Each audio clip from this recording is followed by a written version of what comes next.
Bonjour à tous et bienvenue dans ce nouveau tutoriel consacré au logiciel Mandelbulb 3D, qui est un logiciel exotique mais gratuit que vous pouvez télécharger à l'adresse que je vous ai indiquée. Une fois installé, vous allez donc l'ouvrir et vous allez tomber sur cette interface constituée de 3 tableaux de bord pour l'instant, et même d'un quatrième ici. Vous cliquez sur 3D Navi et vous obtenez ce qu'on appelle le navigateur qui va vous permettre de vous promener à l'intérieur de ces fractales en 3D. Alors, on va essayer de reproduire l'image que j'ai appelée No Way Out, que voici, en se servant justement d'une fractale générée avec ce logiciel.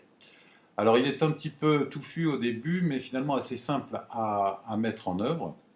On va donc commencer tout petit, avec l'interface par défaut et la fractale qui est chargée par défaut, dont vous pouvez voir la formule ici, Integer Power, qui est une des premières fractales en 3D qui a été découverte. Alors, ce qu'il faut modifier ici, tout simplement, c'est la puissance de cette fractale. On va passer à 2. Et le nombre d'itérations, c'est-à-dire le nombre de fois que l'équation est appliquée, en quelque sorte, qui donne un plus grand nombre de détails, qu'on fixe à 3000. Vous voyez qu'en cliquant sur Calculer de 3D, on obtient une prévisualisation dans cette fenêtre. On obtient donc un solide assez immonde que nous allons tout simplement couper en deux à ce niveau pour y voir plus clair. Alors il y a justement un onglet qui s'appelle Cutting.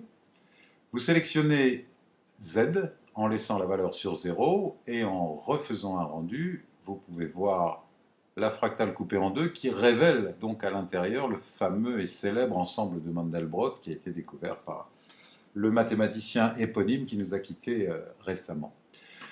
Nous allons maintenant zoomer à l'intérieur de cette fractale pour essayer de trouver un paysage intéressant, et c'est là que ce logiciel prend tout son sens. Alors on va d'abord changer la taille de façon à avoir un format vertical, donc vous pouvez ajuster naturellement la taille des fenêtres. On va aller un petit peu plus loin parce qu'il faut décocher Keep Aspect qui garde l'homothétie naturellement. Donc on commence, on fait par exemple un 400 par 300. Voilà, on a une image grossièrement verticale. Vous noterez que en refaisant 3D Navi, il ne se passe rien, évidemment, puisque c'est là qu'il faut cliquer sur ce bouton paramètres qui en fait a pour but de transférer les paramètres de la fenêtre principale vers ce navigateur. Voilà.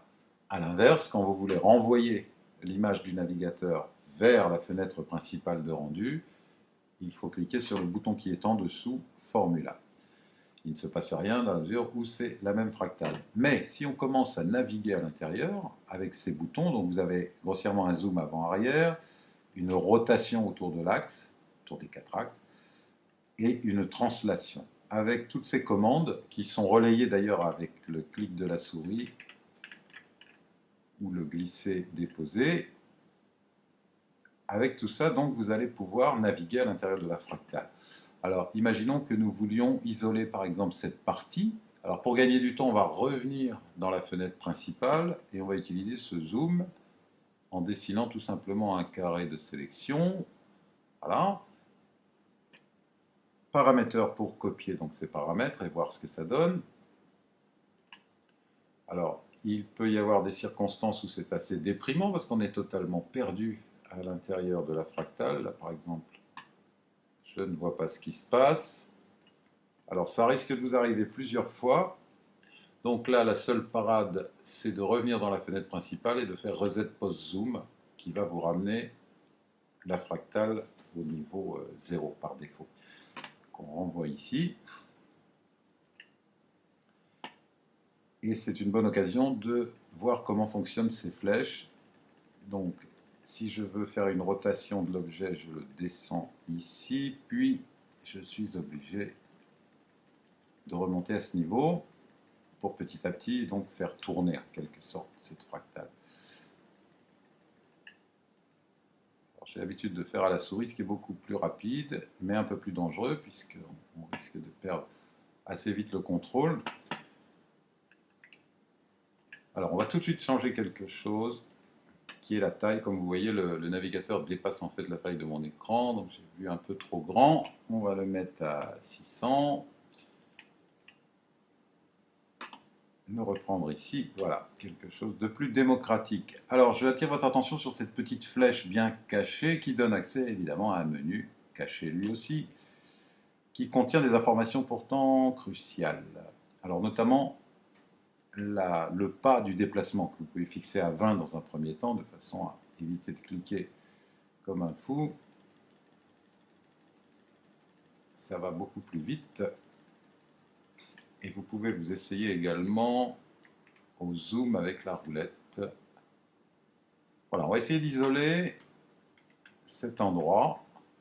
Alors, vous savez que les fractales sont par définition infinies, c'est-à-dire que plus on va zoomer à l'intérieur, plus on va retrouver ces motifs qui se répètent. Et c'est cette partie que nous allons utiliser à des fins créatives. Voilà. Alors, je vous ai joint également les coordonnées. Alors, les coordonnées sont ici. À cet endroit, d'abord, on va renvoyer tout de suite cette formule View to Main. Et on va la retrouver donc dans cette fenêtre de rendu. Vous voyez ici donc un certain nombre de coordonnées qui sont très complexes. Il suffit de changer un seul chiffre et la fractale ne sera plus du tout la même. C'est le principe des fractales, encore une fois, une toute petite influence initiale a d'énormes répercussions sur le résultat final. C'est le fameux effet papillon. Alors pour plus de facilité et pour arriver à copier exactement l'image que je vous proposais de ce canyon, j'ai préparé les paramètres et je vous conseille tout simplement de les copier-coller dans un premier temps. C'est un petit peu fastidieux, mais ça va vous permettre d'arriver exactement dans les mêmes proportions et la même position que l'exemple. Et pour finir, le zoom à 799. Et là, on devrait se rapprocher de l'image citée en exemple. Alors, il y a potentiellement des milliers d'images cachées dans toutes ces circonvolutions. On voit dans la fenêtre du navigateur la richesse de ce qu'on peut obtenir. Naturellement, on peut pratiquer des rotations. Ce n'est qu'une fenêtre de prévisualisation. Il est évident que la définition n'est pas bonne. Mais on peut zoomer comme ça pratiquement à l'infini pour aller chercher des points de vue exotiques.